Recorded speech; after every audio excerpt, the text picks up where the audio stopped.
Hola queridos amigos, estamos en Perspectiva. Tenemos hoy con nosotros, al otro lado del charco, nada menos que en México, a la doctora Rosario Laris. Ella es médico cirujano, es maestra de salud pública, doctora en bioética, en sexualidad humana y en educación afectivo-sexual. Es fundadora desde hace 11 años y directora general de Sexo Seguro. Y bueno, nos trae a nosotros este tema de tanta actualidad y que tanto nos interesa. ¿Qué tal, Rosario? ¿Cómo estás? Muy bien, muchas gracias por la invitación. Contenta de estar con ustedes compartiendo este momento. Igualmente. Mira, Rosario, lo primero de todo, por una parte, sexo era como tabú hasta hace poco y de repente ahora parece que todo es que es el centro del universo. ¿Cómo surge esta campaña de sexo seguro? Bueno, en el fondo lo que busca es tomar este eslogan que se ha utilizado durante muchos años para lamentablemente promover el uso del preservativo, hablando de que es seguro, ¿no?, el usarlo. Y la realidad es que los estudios científicos demuestran que lo único seguro en tema de sexualidad, de relaciones sexuales, pues, para la parte física, para la salud física, por supuesto, para prevenir infecciones de transmisión sexual, pero también para la salud espiritual, emocional, intelectual. Son las relaciones sexuales que se viven cuando uno está comprometido con una persona para toda la vida, sabe que son exclusivos, que va a haber fidelidad, que hubo primero una elección por esa persona y ambos son fieles. Por lo tanto, el único sexo seguro se vive dentro del matrimonio. Fuera de este compromiso no existe tal sexo seguro. Desde el punto de vista físico, ya sabemos que el uso del preservativo no previene contra muchísimas infecciones de transmisión sexual, algunas que contagian por fluidos, otras que se contagian por el simple contacto de piel con piel, pero también para la parte emocional, es decir, esta relación y esta parte unitiva que se vive en las relaciones sexuales. Cuando no hay un compromiso para toda la vida, siempre alguien termina sufriendo, por lo general es la mujer. Por lo tanto, el único sexo seguro para la parte física, emocional, espiritual, intelectual es casarse y ser fiel. Y eso es en el fondo lo que promovemos. Hablamos con los jóvenes de por qué vale la pena esperar por las relaciones sexuales. Es decir, ¿porque son malas? ¿Porque es un tema tabú? No, sino porque son tan buenas, tan íntimas, tan personales que entonces para entregarlo todo vale la pena que sea en un contexto donde existe amor, compromiso y fidelidad para toda la vida. Me estás hablando y conforme te estoy escuchando, me refiero al principio cuando hablas de sexo seguro y en esta línea que es tan interesante y tan de verdad, es curioso porque lo que me suscita es decir, bueno, para la gente que lo esté oyendo, lo que tú dices es contra la campaña sexo seguro que nos han dado los medios de comunicación y lo que hoy vive nuestra sociedad, porque hoy se empieza, estamos hipersexualizados, pero de tal manera y hasta tal punto que de niños ya te empiezan a decir que no, que hay que probar, que hay que probar. ¿Qué dirías tú a esto y cómo podéis vosotros actuar en la sociedad? Porque quizá en España, no sé, es muy difícil, porque ya en los colegios empiezan a esta hipersexualización y a lanzarnos en clase mismo el decir que los niños a los 10 años que ya pueden, que tienen que probar y que tienen que ver. Bueno, al final ya sabemos que el tema de formación afectivo-sexual debe darse en casa. Yo creo que ese es el primer punto. Es decir, debe de existir la educación, que no es educación sexual integral ni educación sexual, no. Es educación afectivo-sexual. Debe darse desde los primeros años y en la infancia, y la respuesta es sí. Pero ¿en dónde debe darse? Debe darse en casa por medio de los padres de familia. Ahora, ¿qué implica esta educación afectivo-sexual? Es como el niño desde que es pequeño va entendiendo el valor que tiene, el cariño que recibe de sus papás, el por qué es valioso, el por qué es único, cómo logra generar una vinculación emocional con sus padres, cómo aprende a ir al baño y a nombrar sus genitales, cómo prevenir el abuso sexual infantil, cómo educar en el pudor. Toda esta educación afectivo-sexual, si se va dando desde los primeros años en casa, vinculado a los padres de familia, logra que el niño al sentirse querido, amado, escuchado por sus padres, valioso, y claro, después vendrán preguntas sobre sexualidad que los padres tendrán que ir respondiendo, pero en este ambiente de cariño, de cuidado, de pudor, de respeto, es mucho más probable que esos niños cuando lleguen a la adolescencia no tengan necesidades emocionales, que tengan entonces ¿qué? hipersexualizar buscando relaciones sexuales antes de tiempo. Es decir, ya se sabe que cuando falta esta vinculación emocional en casa, cuando falta cariño físico en casa, escucha por parte de los padres de familia, esa necesidad afectiva tiende a hipersexualizarse en la adolescencia y en la juventud. Entonces, ¿cuál es la mejor manera en la que nosotros como padres de familia podemos hacer algo por tratar de frenar toda esta hipersexualización externa que existe desde los medios de comunicación en los colegios? Un primer apartado que podemos empezar a hacer desde hoy es formar a nuestros hijos en un tema afectivo sexual en casa desde que son pequeños. Y si ellos van entendiendo y se da esta formación en casa, es muchísimo más probable que ellos decidan no tener relaciones sexuales en la adolescencia. ¿Por qué? Porque no hay esa primera necesidad afectiva que faltó en la infancia y que entonces tiene que estarse buscando durante la adolescencia. Pero aquí es una labor muy importante que deben hacer papá y mamá en casa. Los dos, se necesita a ambos. Uno, que se hayan preparado. Nosotros hablamos mucho del tema de sí, educación afectivo-sexual, claro, pero para los padres de familia, no en los colegios para los niños del kinder ni en los primeros años de primaria, no, debe darse a los padres de familia. ¿Por qué?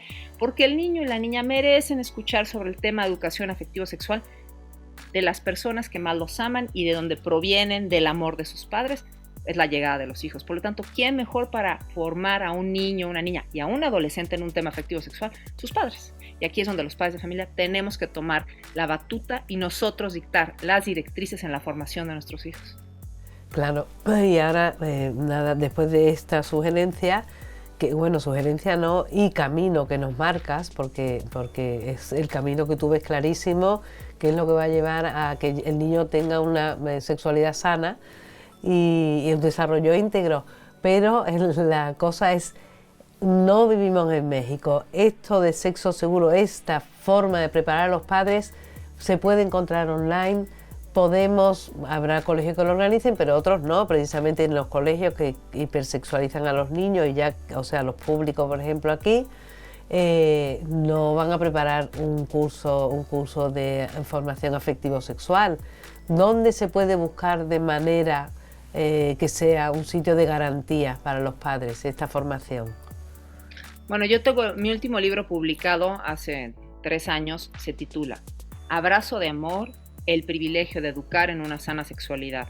Es un libro digital, es un libro gratuito, no tiene ningún costo, se puede bajar en la computadora, en el celular, en la tablet, y es un libro que tiene toda esta información básica de cómo poder formar a los hijos en un tema afectivo sexual, desde cómo hablarles a los niños pequeños, desde cómo el tema de cuando dejan el pañal y la importancia de la presencia del papá para lograr la adecuada masculinización de su hijo hombre desde los primeros años, lo mismo la mujer, la mamá, para lograr la feminización de su hija desde los primeros años, cómo contestar a las primeras preguntas que hacen a los 5 o 6 años y luego en la adolescencia. Entonces, este libro es un libro, bueno, ya más que el libro digo que es como un manual porque trae mucha información práctica de cómo formar a los hijos. Así que cualquier papá interesado puede entrar a la liga de nuestra página de internet, que es www.sexoseguro.org. La repito, www.sexoseguro.org, y pueden descargar este libro, Abrazo de amor, el privilegio de educar en una sana sexualidad.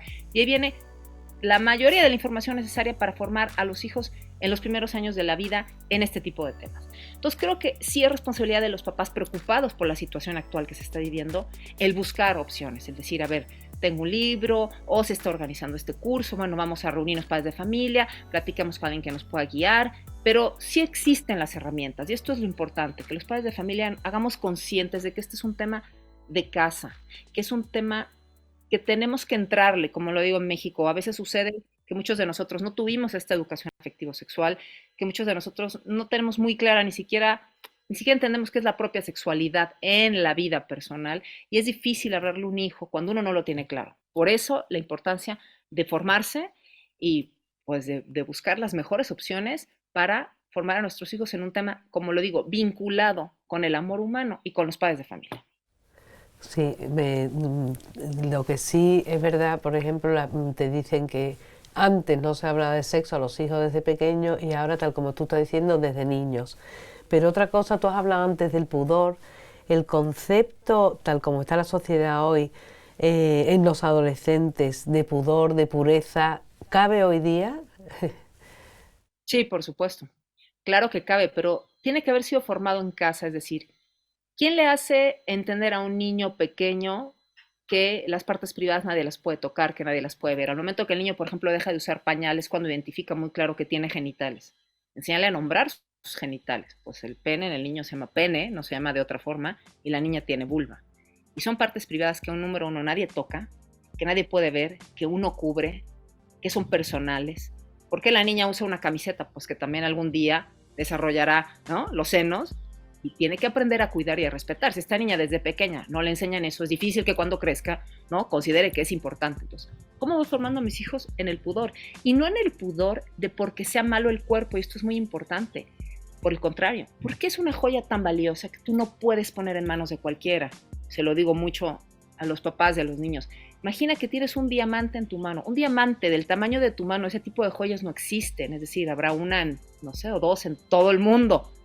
Que tú lo muestras a cualquiera, tú vas caminando por la calle y lo estás enseñando para que el primero que lo vea te lo arrebata y se lo lleve. Cuando tú tienes una joya tan preciada, tú no se la muestras a cualquiera. Tú la cuidas, tú la guardas, tú la tienes en una caja fuerte. Bueno, así es el cuerpo humano. Uno no se tiene que guardar en una caja fuerte, pero al entender lo valioso que podemos ser, uno entiende el por qué no voy a enseñarle mi cuerpo a todo el mundo. ¿Por qué? Pues porque mi cuerpo es mío, es mi intimidad, es mi persona, es de alguna manera abrir algo personal que tengo, es decir, yo lo cuido. ¿De qué manera un niño puede ir entendiendo esto? Cuando desde pequeño se lo hacen ver en casa, cuando el papá habla del pudor y del respeto, por ejemplo, a las niñas, ¿no? Como hombre se da cuenta de cómo está la situación y les habla del por qué cuidarse, de por qué vestirse decorosamente, del que ser femeninas y verse guapas no tiene que ser ir enseñando por el mundo el cuerpo que tienen, sino al contrario, vestirse bonitas, femeninas, elegantes, pero con cuidado y con respeto. Y lo mismo para el hombre. Pero este es un tema que, como lo digo, debe forjarse en casa, porque cuando se va forjando desde que el niño es pequeño y él entiende el cuidado y el respeto del pudor de él mismo, pero también de los demás, es mucho más fácil que en la adolescencia tenga actitudes de cuidado y de respeto a los demás que si de niño nadie le habló de esto y si en casa no se formó. Entonces es un tema que tiene espacio, claro que tiene espacio hoy más que nunca. El valor y el respeto del cuerpo de uno mismo, pero también del cuerpo de los demás, debe forjarse en casa. Muy bien. Y el concepto de pureza, ¿cómo explicarlo a un adolescente? Es un valor igual que a lo mejor no está muy de moda, ¿no? Yo creo que va relacionado mucho con el tema del valor de la persona. Es decir, a ver, por ejemplo, como mujer, ya sabemos que la visión de la sexualidad que tiene el hombre y la mujer es diferente. A ver, por ejemplo, el hombre desde el punto de vista fisiológico, la manera en la que es, cómo está estructurado, es mucho más visual, sí. Entonces un hombre, es decir, bueno, un adolescente, un joven, un hombre, cuando tiene una mujer que está vestida muy exuberante, así es, ¿con qué se queda? Se queda con lo visual, se queda con lo que ve. Es decir, ve a una mujer que le gusta porque está muy escotada o enseñando mucho, ¿no? Y le llama la atención. Pero no le está dando la oportunidad a esa mujer de ser escuchada, de que en el fondo se valore la forma que tiene de pensar, de ver el mundo, de entender la vida, lo que puede aportar. ¿Por qué? Porque se quedó con lo primero, que es con lo que ve. ¿Qué pasa cuando esa misma mujer va vestida de una manera mucho más recatada, que se ve guapa, que se ve elegante, pero que no enseña nada? Da mucho mayor oportunidad a que el hombre en ese momento o el joven escuche mucho más el punto de vista de ser que tiene. ¿Por qué? Porque no se está quedando únicamente con lo visual. Entonces es importante entender esto. Es que si el hombre es más visual, yo también debo de cuidar lo que enseño. Si realmente quiero ser escuchada, valorada, mi carta de presentación no puede ser mi cuerpo enseñándolo todo, sino que tiene que ser la parte interna, es decir, la parte cómo pienso, cómo siento, lo que puedo aportar, el valor que tengo, las ideas que puedo tener. Entonces es importante, entendiendo que el hombre y la mujer no somos iguales, y yo sí parto de eso, ¿no? Que nos hayan hecho querer creer que el hombre y la mujer es igual, es un error, es una falsedad. Lo único que tenemos igual es la dignidad, pero somos diferentes en todos los aspectos, es que es cuestión nada más de vernos, anatómicamente somos distintos, la conformación interna, el tamaño del cerebro, bueno, ni se diga los huesos, la cadera, desde el punto de vista fisiológico, la producción de hormonas, la manera en la que entendemos el amor, las emociones, el cómo razonamos espiritualmente, es decir, hombre y mujer somos distintos. Gracias a que somos distintos es que podemos elegirnos, después complementarnos y tener una relación sexual para expresar el amor humano. Si fuéramos iguales, no podríamos tener este complemento. Entonces, entendiendo esa diferencia, es importante que, pues, que en casa se vaya forjando de esta manera. Entonces, ¿hay espacio y hay respeto para el cuidado y la pureza y el pudor? Por supuesto que sí. Que eso no implica, como lo digo, ni ser aburrido, ni ser tonto, ni estar pasado de moda. Por el contrario, es de qué manera lo que yo tengo por dentro, cómo lo muestro hacia afuera. Y todo el valor que yo tengo por dentro, cómo quiero que lo vean hacia afuera. Entonces, como mujer creo que es un punto muy importante, pero como hombre también. El hecho de aprender a darse a respetar desde que uno es pequeño en todos los sentidos. Y este tema es y va muy ligado, y lo digo, con el tema de prevención de abuso sexual infantil. Un niño que desde pequeño sabe que nadie lo puede tocar, que su cuerpo es privado, que nadie lo tiene que ver, que uno debe de cuidarse, es mucho más fácil que logre identificar si alguien intenta verlo de una manera inadecuada o si alguien intenta tocar alguna parte de su cuerpo que no debe ser tocada. Si es un niño que nadie se lo enseña y que puedes enseñar lo que sea y las partes privadas no importa y el tocarse, entonces ¿cómo va a lograr tener herramientas para identificar que alguien está intentando, ¿no? O que alguien tiene una manera inapropiada de dirigirse a él o de mirarlo o de tocarlo, ¿no? Entonces también son herramientas que como padres vamos dando, y no nada más al niño, también hay abuso sexual en adolescentes, es decir, es lo mismo. Si el adolescente no sabe identificar, ¿no?, qué debe cuidar su cuerpo, qué parte es privada, por qué el cuidado, por qué la pureza, ¿cómo va a lograr identificar un posible abuso? Entonces es importante dar estas herramientas en casa. Claro. No cabe duda que la formación que tú vas proponiendo te hace crecer como persona, ¿no? Pero hoy tenemos, lo que tú decías también, mucha influencia externa también de tecnología, pero de la misma vida sexual, ¿no? Es decir, hoy te proponen como opción el que puedas elegir desde pequeños, aquí por lo menos, que es sorprendente, que les crea problemas de identidad y que además les presenta como que da igual ser hombre o mujer o ser homosexual o lesbiana, como si fueran opciones. ¿A qué es debido esta influencia tan fuerte, esta imposición casi que tenemos? ¿Y es enriquecedora para el hombre? Bueno, el punto, digo, en primer lugar, también los padres de familia tienen que aprender a organizarse y exigir en sus sistemas de educación, ¿no? Eliminar contenidos que puedan ser confusos para sus hijos. Yo creo que eso es importante. También se han abierto puertas porque los padres de familia nos hemos quedado un poco encerrados, un poco guardados, un poco sin hablar, sin dar el punto de vista, sin organizarse. Cuando los padres de familia están organizados, pueden tirar sistemas educativos. Entonces, creo que el punto número uno hacia el exterior es organizarse. Pero también importante, ¿qué está pasando en casa? Y vuelvo nuevamente a la casa. Este tema, como lo dije, de reafirmar, por ejemplo, la masculinidad en los niños hombres es muy importante. Es decir, a ver, el niño nace niño, sí, el niño tiene sus cromosomas, en cada una de las células de su cuerpo tiene cromosomas X, Y, que son de hombre, que eso no puede cambiar nunca. Eso es desde el momento de la fecundación, de la concepción, donde empieza la vida humana, ya se sabe si es hombre o si es mujer. Y ese niño hombre, su conformación física va a ser de un hombre, claro. Desde que es bebé, es decir, el cerebro es distinto al de la niña, partes del cuerpo internas son distintos, no es únicamente la parte de los genitales externos, pues los genitales internos también son diferentes, la producción fisiológica de hormonas también es distinta. Bueno, entonces, ¿es distinto el hombre y la mujer? Por supuesto. Pero sí necesita cada uno que se vaya reafirmando esa masculinidad en el caso de los niños hombres, que lo hemos dejado muy de lado. Es decir, en casa, ¿cómo reafirmar esta masculinidad? Bueno, en primer lugar, a quien le toca es al papá. Es decir, ¿cómo este niño, y lo explico porque es un poco diferente ante la niña?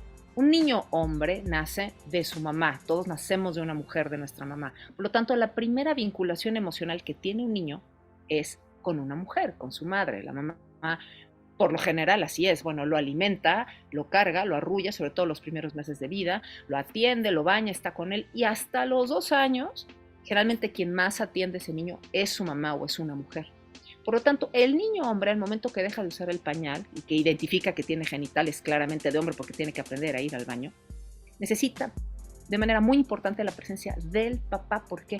Porque él tiene que deslindar de alguna manera el amor materno, es decir, trazar una línea y decir, entender que él es un hombre y que con quien tiene que vincularse es con el papá. Por lo tanto, necesitamos a los padres de familia de manera muy importante, al hombre de la casa. Es decir, ¿cómo enseño a este niño a que vaya al baño, se lo tiene que enseñar su papá, como, oye, los niños vamos al baño de esta manera, los hombres tenemos pene, tú vienes conmigo y vamos los dos juntos al partido de fútbol y vamos a arreglar la motocicleta o el coche o la bicicleta y te llevo a pasear conmigo y te llevo a pescar y te llevo cualquier actividad de hombres que, ¿no?, que hagan por allá donde ustedes están en España. Es decir, ¿cómo voy haciéndole ver a ese niño que es hombre, que es masculino, que yo soy su papá y que sabemos que para un niño hombre la persona que más admira es su papá? Entonces, ¿cómo se va generando esta vinculación emocional? ¿Para qué? Para que eso le permita al niño reafirmar su masculinidad. Cuando un niño tiene muy reafirmada su masculinidad y en casa, al paso de los años, se va hablando, ¿no?, pues de la masculinidad, de los hombres, y el niño lo siente muy claro, difícilmente va a caer en alguna red de confusión que exista fuera, que exista en los colegios, que exista en las redes sociales. ¿Por qué? Porque ha logrado tener esta vinculación emocional clara con su papá. Entonces, ¿cómo logramos esta vinculación con el papá y el niño hombre? Bueno, es una labor que hay que trabajar, pero que se necesita la presencia del papá. Lo mismo para el caso de la niña con su mamá, pues, pero en el caso del hombre es distinto porque tiene que romper esta primera como línea de cariño con su mamá para vincularse con el papá. Y esa es una labor que hay que hacer en casa y que muchas veces sus papás lo han dejado fuera. Es decir, a veces, lamentablemente, el papá considera que con que lleve el sustento a la casa puede ser suficiente, pero emocionalmente no se vincula con el hijo. Es decir, está en casa, está presente, pero no se vincula con él. ¿Cómo estás? ¿Cómo te sientes? Siéntate, oye, te voy a llevar a esto y vamos a hacer esta actividad, yo te llevo a cortar el pelo, vamos a jugar juntos, yo te motivo a que salgas adelante, a que te enfrentes a retos en la vida y aquí estoy para protegerte. Y algunos papás no cumplen con esta función de paternidad que es importantísima. Digo, hay muchísimos casos, ¿no? Podríamos platicarlo mucho más a fondo, pero lo importante es cómo el padre de familia toma esta batuta de ir fortaleciendo en cada uno de sus hijos hombres esta masculinidad desde la primera infancia.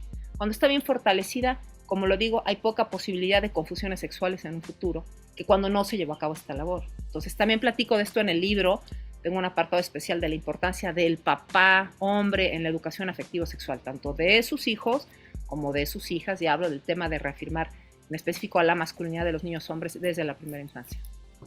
Muy bien. Y ¿tú crees que eso, la tecnología ha sido una influencia fuerte en fomentar esta hipersexualidad, esta sociedad hipersexualizada?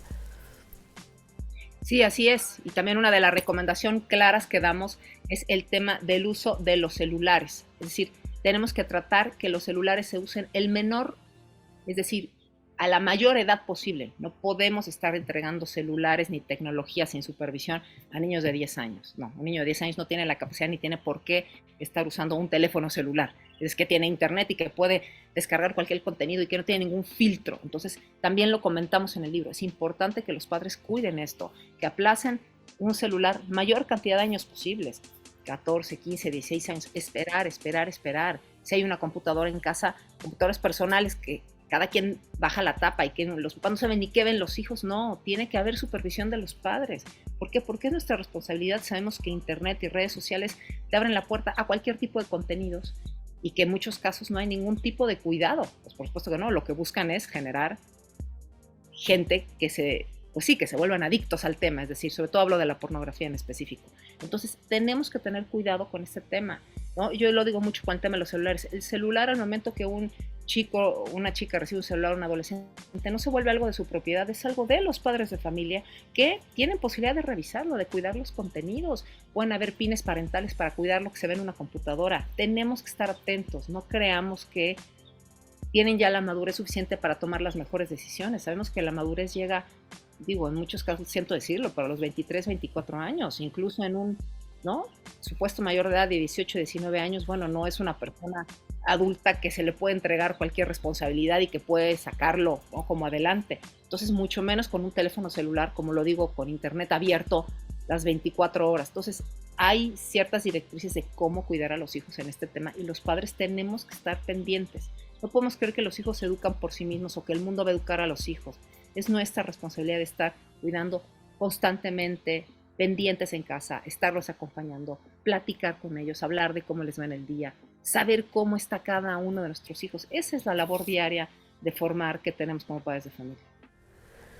Doctora, yo lo que veo es que el listón para los padres de familia para poder educar bien hoy día está muy difícil porque supone, y no tienen tanto tiempo, se trabaja mucho y es pendiente de la educación sexual que antes, por ejemplo, en nuestra época casi no hacía falta porque parecía no estaba tan hipersexualizada la sociedad, no era tan complicado. Y surgen hoy día unas presiones que no había antes, ¿no? Hasta en los mismos colegios aquí nosotros. De que si las redes sociales, que si toda la tecnología, entonces los padres que nos estén viendo dirán, uff, pues esto yo desde luego lo veo dificilísimo, lo veo casi una tarea imposible. Me gustaría que lanzaras en este tiempo que nos queda ya, que estamos finalizando, algo de ánimo, ¿no? Para decir, bueno, como padres podéis sacar adelante una educación afectivo-sexual sana y no es tan difícil. ¿Qué tips das o cómo se puede hacer sin que mueran en el intento del agobio, ¿no? Ya. Es un tema fácil, parece complicado, bueno, por la explicación que estoy dando. La realidad es que al leer el libro uno se da cuenta que son muchos pequeños consejos diarios que si uno los va haciendo poco a poco es sencillo de hacer. Bueno, pero ¿qué recomendación es la primera que yo daría? El tema de los abrazos, es decir, abracen a sus hijos. Eso es lo primero que les puedo recomendar. Traten de abrazarlos la mayor cantidad de veces al día que puedan. En la mañana cuando se despiertan, un gran abrazo. Antes de acostar, un gran abrazo. Cuando regresan de la escuela. ¿Por qué? Porque el tema de las hormonas positivas que se producen al momento de recibir el abrazo, bueno, lo quiero decir, la piel es el órgano más grande del cuerpo, ¿no? El sentido del tacto por medio de la piel es el órgano más grande que tenemos, ¿no? Es el 12% de el peso corporal de una persona. Entonces, esta piel recibe al momento de tener un abrazo todas estos impulsos eléctricos que se generan por medio del tacto, llegan al cerebro, producen hormonas positivas, una de ellas es la oxitocina, que genera muchos sentimientos positivos en la persona. Esta oxitocina se le conoce como la hormona del amor o la hormona del apego, es la hormona que se produce cuando las mamás en el momento del parto, en la lactancia, es una hormona para acercarse y para estar muy unido a su hijo. Bueno, entonces, ¿qué sucede? Con estos abrazos, el niño se siente, uno, querido por su padre, por su madre, estoy en los brazos de mi papá y mi mamá, recibo este cariño físico, me siento seguro, me siento aceptado.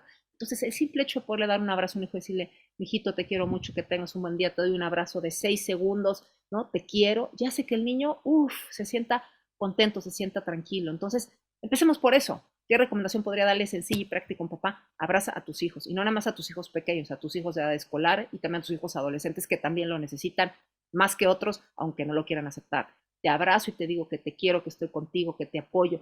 Y él empezar a hacer este tipo de pequeños actos todos los días hace que esta vinculación emocional fluya de manera mucho más fácil. Entonces, como lo digo, no es una labor complicada, suena al principio de inicio cómo saberlo, pero una cosa va llevando a la otra. Empecemos con los abrazos y de ahí va a ser mucho más fácil que fluya todo lo demás.